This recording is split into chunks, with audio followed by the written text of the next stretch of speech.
Good morning, everyone. My name is Kevin Kirkpatrick. I am the CEO of Avery Professional Group. Today, my guest is Dr. Ken Milne. Dr. Milne is an emergency physician in a bunch of different emergency departments in Ontario. And I'd like to take a moment to say welcome. Good morning, Kevin. How are things? What part of the province are you located in? I'm in southwestern Ontario.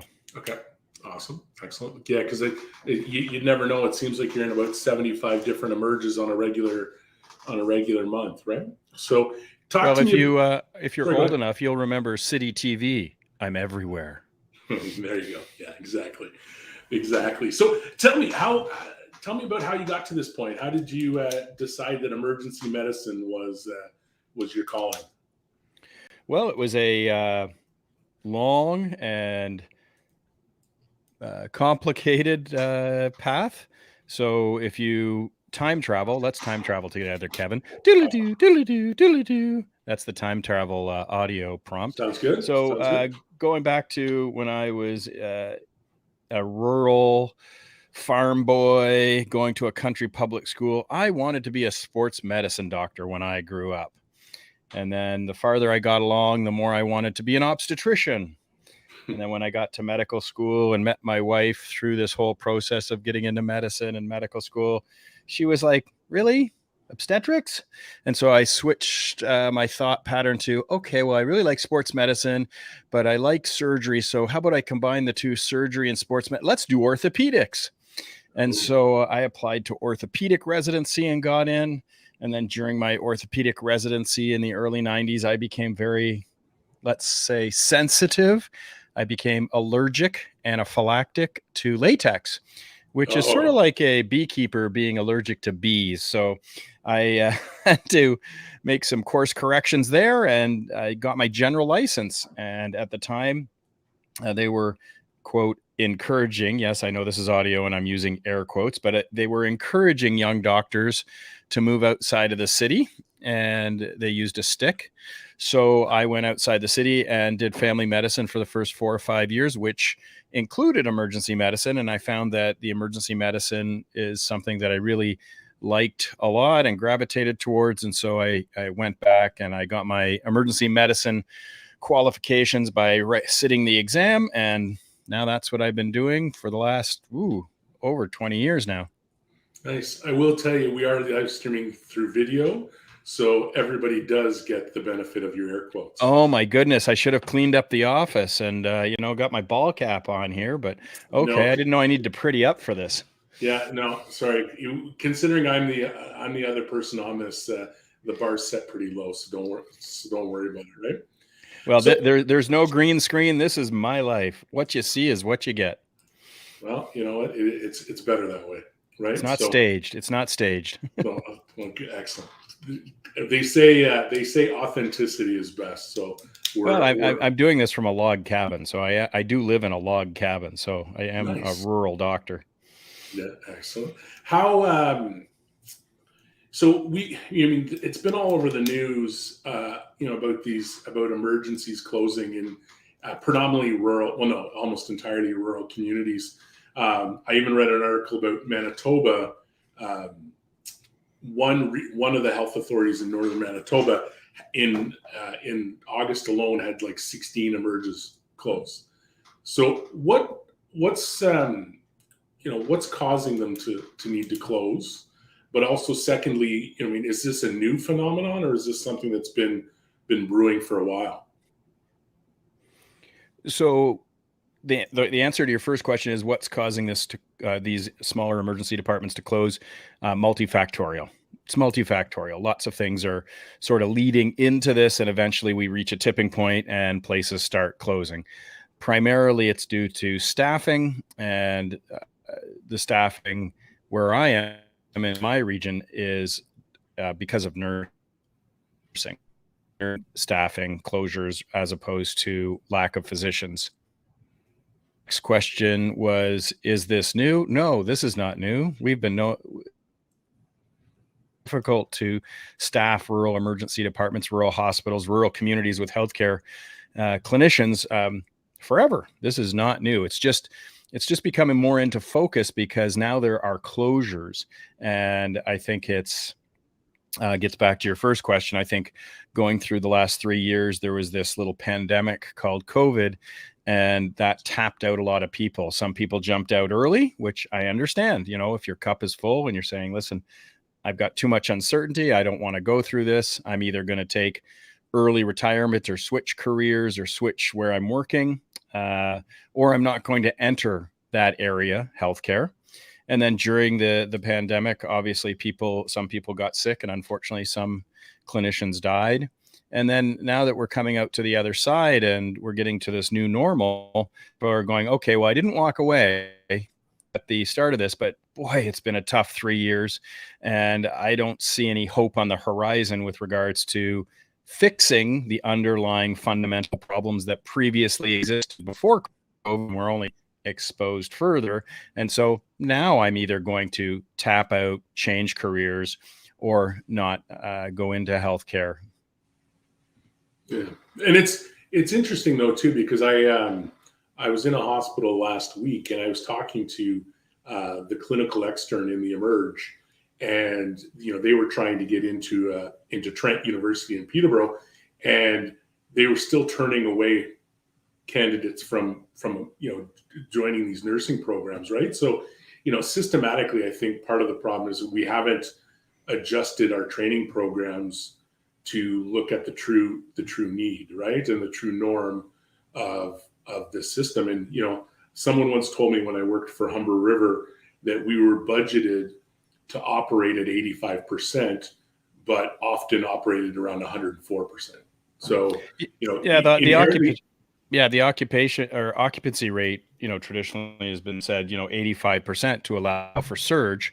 And so if you only fund for 85%, and we are not running at 85%, usually we're running in the triple digits, over 100%, you can see how it could be a problem. Yeah.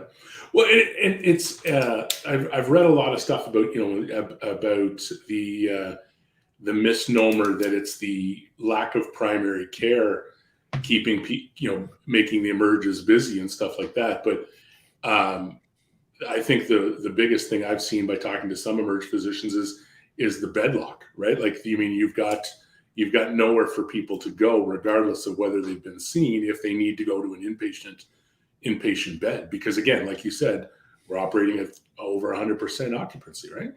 Yeah, so this is a sort of a domino effect, and I would like to dispel the myth that it is the non-urgent people that are plugging up the emergency departments.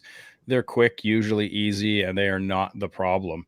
We have a problem where to see them, how to treat them, how to get them in and out. And usually, they're stuck in a waiting room, and then, bringing them into non-traditional areas, just fitting them in and trying to get them in and out for their non-urgent issues or less urgent issues. But that's not the problem. The problem goes back to, we don't have a robust long-term care and home care situation. And so if we don't have a robust long-term care and being able to provide care in home with home care, then those patients stay in the hospital after their acute medical problem has been resolved. And those patients are classified as alternative levels of care, ALC patients. They're not, oh my goodness, they're having an acute pneumonia. They've been treated for their pneumonia, but they've taken a step down, they're weaker, they may need extra support at home, which we're not able to provide, or they may need now move to a long-term care facility, and there are no long-term care facilities to discharge them to. So we can't send those people home. We can't just discharge. Then the person who comes in with a pneumonia in the emergency department, we have no place to admit them to. And so then that patient stays in the emergency department, and the emergency department becomes part of the inpatient unit.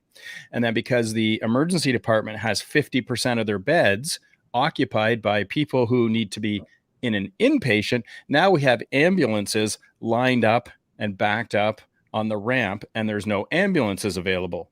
None of what I said includes the person who says, yeah, I got a sore throat, I think it's strep, I called my doctor. They can't fit me in this afternoon, but I'd really like to be seen. And we have no walk-in clinic in our community in a small town. And so they use the emergency department. That's not the problem. We're like, oh, that's just a drop in the ocean, compared to the real problem. And the real problem is having an integrated system where we can have those patients who need care travel through their journey and be treated by the right clinician at the right time in the right place. And it all leads back to those domino effect of not having patients being able to be discharged either home or to long-term care or retirement home facilities, and then backs up through the system. And we had give in the system, like you said, we had give. So, we're running at 85% occupancy. We could take a few more people. Okay. Now we're running at 100% occupancy. Okay. The inpatient can't take anymore. So we'll just have them be in the emergency department. Well, now the emergency department is 50% occupied with inpatients. So the other 50% is trying to serve 100% of the previous volume. And we know that the volume and acuity has only gone up. And so we can't, this is not rocket science. Yeah. And this is the challenge. So I've worked for 3 hospitals over my 20 plus years in healthcare. And, this problem is not new, right? No. Like it was when I worked for the Peterborough Regional Health Center in 2004, we had what they called, unfunded beds. And I think at one point we had we had like a full unit that was 40 beds open all the time. And, and then it was like, then you had the 2008, 2009, whenever it was, where you weren't allowed to run deficits anymore. So we had to close those beds. Right. And closing beds doesn't eliminate illness and injury. No, it's yeah. I'm sorry. The lack of a bed doesn't mean you don't have to sleep anymore, right? So, so that was the problem, and so I did some work with them when they got their new hospital, and we did a bunch of work around workforce planning and healthcare planning, and it was odd to me that the system's not doing that, right? The system's saying, well, I want to fund 50 residency spots because it's going to cost me X. Not, I need to fund 150 residency spots because, we're seeing an average retirement of X and a growth in communities of Y, right? Like I think the whole planning is, I don't know if I can say this, ass backwards. Are you going to have to bleep me? No. But it's flipped on its head. They say, here's our budget, provide care. And fight it out and figure out how many beds and can you afford the lab and can you have a hospital physiotherapy department and what drugs can you keep on formulary, as opposed to saying, we have these needs, we need to deliver these programs. Now, how can we fund it? Yeah. And I think it's just flipped around. They start with the budget, even with human resources and number of physicians, we say, okay, we've got X number of dollars, we'll train 50 physicians. They don't say, we have X number of needs. Now, how can we train the number of physicians that will be required to service that need? Yeah, it's just backwards. Well, and it's so funny to me too, because and again, I'm going to preface this with, I am not comparing healthcare to automotive. So anybody out there, I'm not saying it's the same thing. But at the end of the day, how many cars you need to build, so you get enough staff to build those cars. Then the second part, and this is, I think, is something that's important, is you constantly are looking at a way to take care of your staff, right? Whether it's like, I'm going to get you a mat to stand on while you assemble cars, or I'm going to get you a chair, or, we're going to do whatever it is, we're going to get an automated lift to help you do this.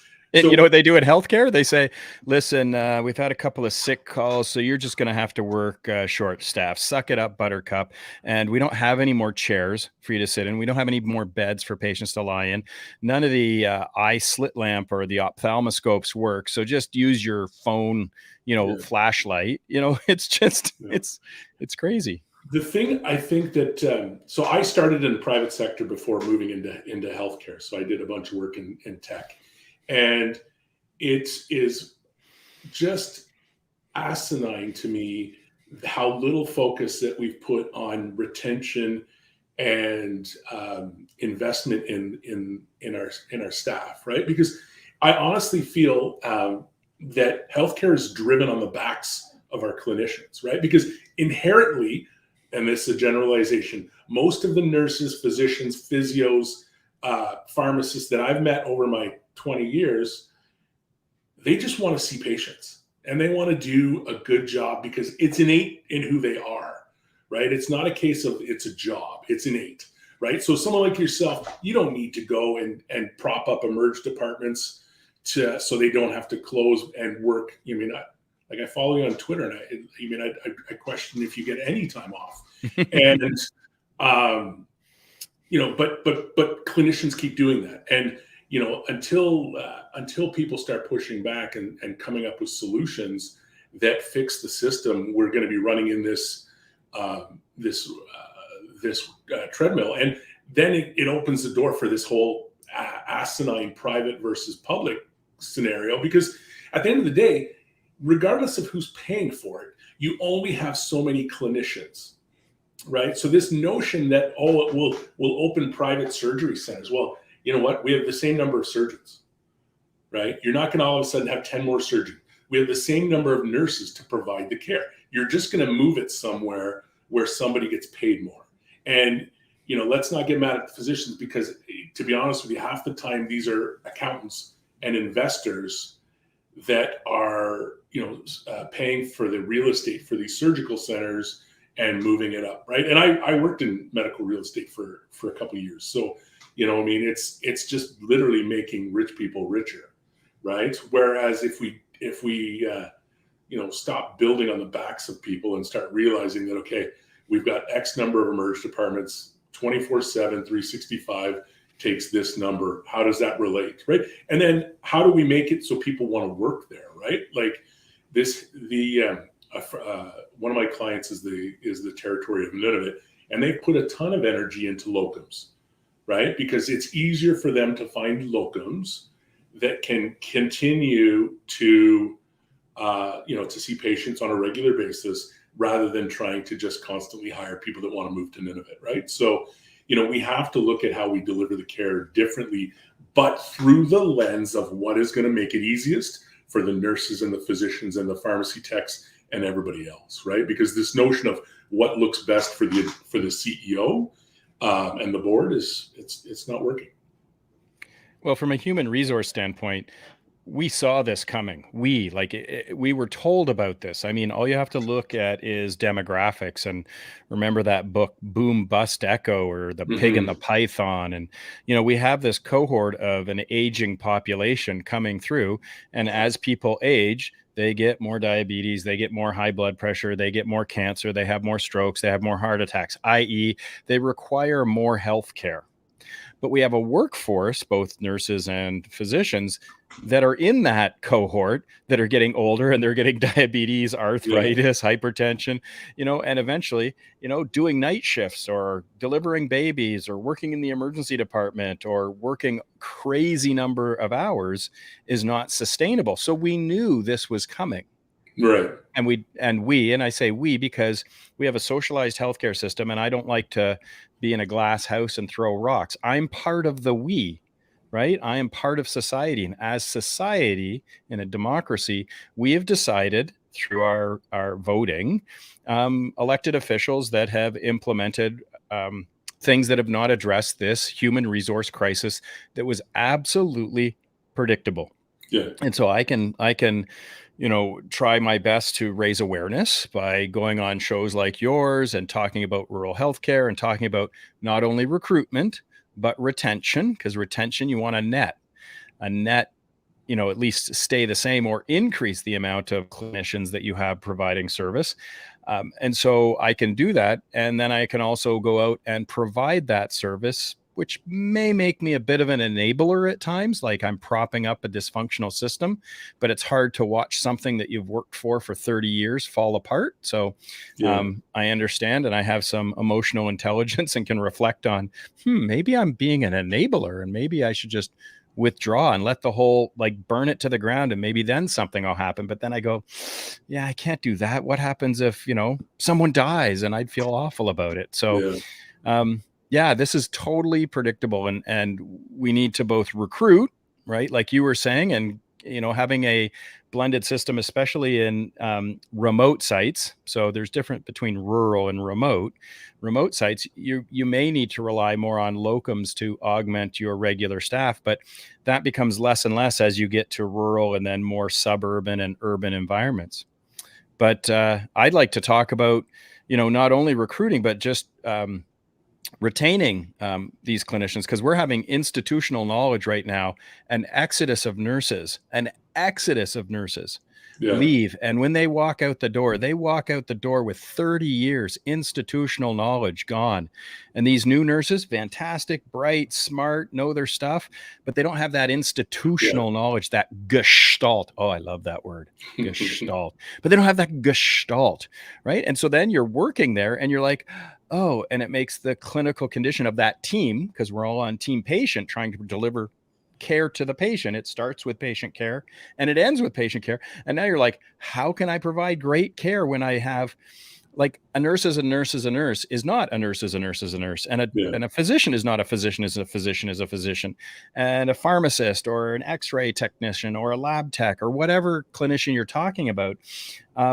There's that balance between the new, the existing, and the journeymen, that the people that have been there, journeymen, the journey person that's been there and has all that institutional knowledge. And we can't just focus on one. We've got to focus on the overall picture, and that means getting it back to patient care. Yeah, and it's funny because as a guy that owns a recruiting company, I still think recruiting is not the first step, right? The first step is retaining, developing your existing staff, right? Like, one of the things I liked about my time at Humber River was, they had so many academic opportunities for their nurses that you could have a 30-year career, but have snaked your way through the organization in different areas, right? You get some training in renal. Next thing you know, you're working in nephrology. Get some training in cardiology, and so forth and so on. And that leads to your point of, if you can engage and invest in the staff, then A, they'll stay longer. B, they won't be bouncing from organization to organization. And C, they can share that knowledge with others, right? And it was interesting to to work in hospitals where I remember even when I worked with Peterborough, we had a lot of Queen's residents, med students that come for electives and then the residency program. And, I remember one of the preceptor physicians saying, your biggest resource on this unit is the nurses and the charge nurse, right? When you want to know how things truly work, those are the people you go to. He's like, yep. I'm here, to see my 20 patients or whatever it is, and then I'm gone. They're here 24/7, right? Yeah, they've got their pulse on the situation. But I would add a D, and that gets back to your recruiting. If you have retained your staff, if you've treated them well, if you've resourced them appropriately, if you've given them enough time to grow and time to recover and time to thrive, then that will recruit. Yeah. Because when those Queen's medical students, if they come to Peterborough and they see people that are demoralized and short-staffed and go, God, I hate this place, and they're burnt out and they're suffering from moral injury, hey, there's a place I'd like to go. Yeah. Or you have these people that are like, you know what? Administration really invests in us. We are their resource, and we are and their goal is to make sure that patients have an amazing experience. The experience being a great healthcare experience. And so they're investing in us.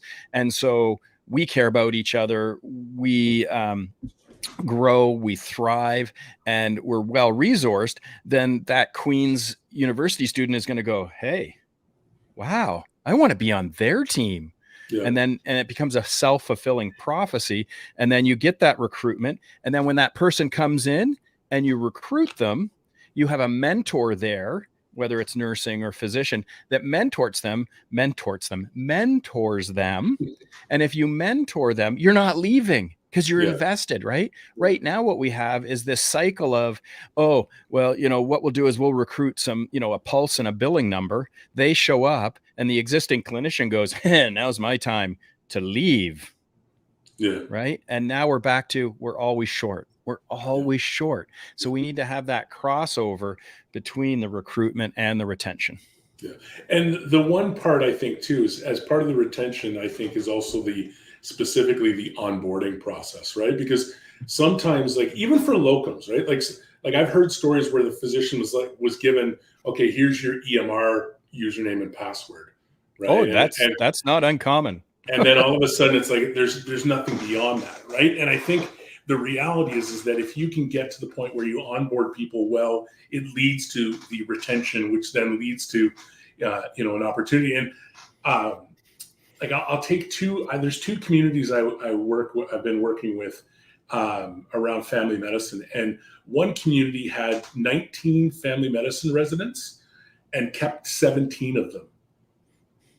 Right, so 17 of 19 residents stayed in the community, and then I have another one where they're getting 1 out of 6 that are staying. Right, some are coming back years later, but that's more of the region than the actual medical community, right? So, how you train and how you do that is a major deal to whether that's the secret sauce, right? That's the secret sauce. What was the one community keeping 17 out of 19 compared to 1 out of 6? What was their secret sauce? And I bet you, if you drill down into it, it's probably they cared about their journey from the start, before they arrived, during their time there, and when they left, continued contact with those individuals saying, hey, how's school going? Love to hear back from you, and give them updates on what's going on, all that kind of stuff. So I bet you that that they really focused on their journey and treating them as a valued person, not just a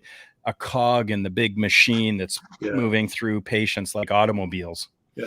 Well, and it's funny because when I work with organizations to examine their recruitment process or implement a recruitment process, that's often what we do is we look at it. It's like, okay, how do we target and interact with med students? How do we interact with residents? How do we interact with locums? Because those 3 categories are going to provide more recruits than targeting other people, right? Because that's what we do is we target people and try and get them to move. And right now, the bulk of the people that want to enter the system are coming from the UK or Ireland or somewhere else. And that in itself is a long process. So that's not an easy process. And, you're then robbing Peter to pay Paul. So if you can focus on recruiting from developing talent, it's going to give you a much more sustainable and beneficial opportunity than constantly trying to pull somebody from somewhere else, right? Because once the trends for physicians seems to be that once you're past the 7-year mark, the likelihood of moving until you hit 55, 60 and want to slow down, people don't move, right? Or you're 50, or you're 55 and you just keep working till over 55, closer to 60 than 50 now. Yeah. And you need the short-term solutions because we've got short-term problems, but I like to look at it even longer term. I think the journey of recruiting a physician or any healthcare person to a community is starts long before that. And I like to use the metaphor of growing your own. So if you want some person to be in your community, it starts when they're going to school, very early on, and they have career days and everybody comes in and talks about what they do for a living. And you need those people to say, hey, I'm a nurse, I'm an x-ray technologist, I'm a lab tech, I'm a physiotherapist, I'm a physician, and I work here and I love it. And then you get into science fair and you help have a robust science fair, and then you do co-op programs during high school where they can shadow you, and then when they go off to university, have them stay with a mentor back in their own community, rooted, and so they come back and get a summer job and summer employment. And then when they go to medical school, then they pick a stream where they're going to be placed in that community again, and residency focusing on rural or that community thing, and have that mentor follow them all the way through. So it's not like, hey, you graduate from residency in 6 months, have you ever thought about working in Tuktoyaktuk? Not that there's anything wrong with Tuktoyaktuk, I've never been there, but like you can't start that late. I think you plant the seed really early in JK. Seriously. No, Yeah. but then you have to follow when you've planted that seed of, oh, I could have a dream to do this.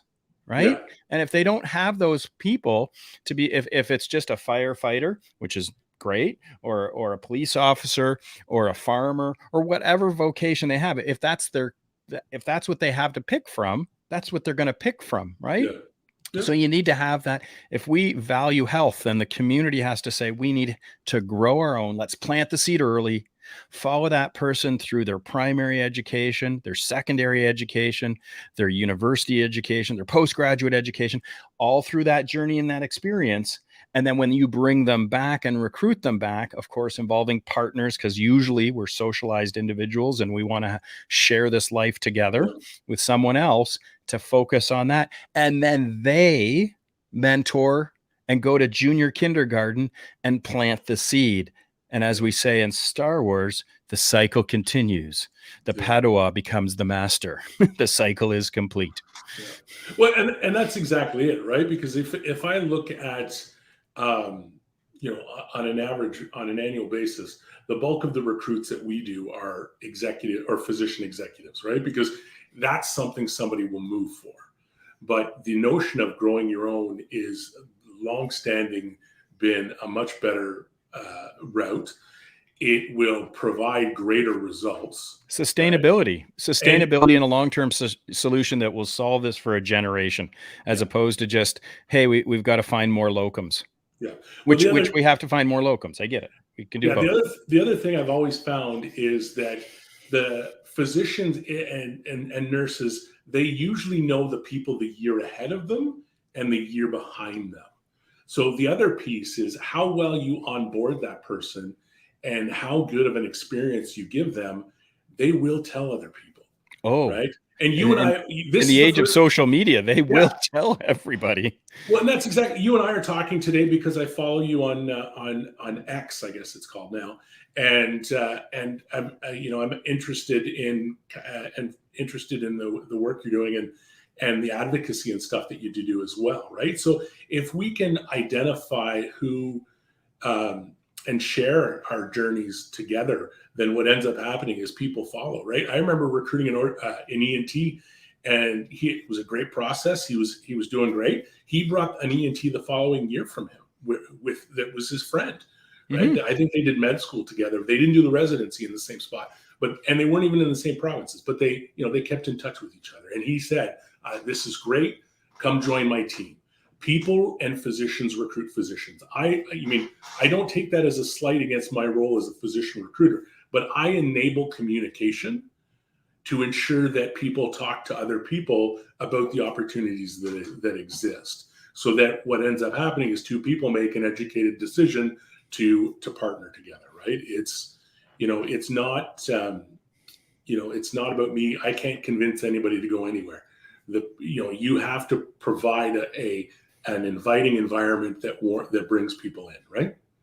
And at this stage, it's way more than just money, because money is about the same. What you get paid for your clinical service is about the same. What a nurse gets paid is about the same, regardless of where you work.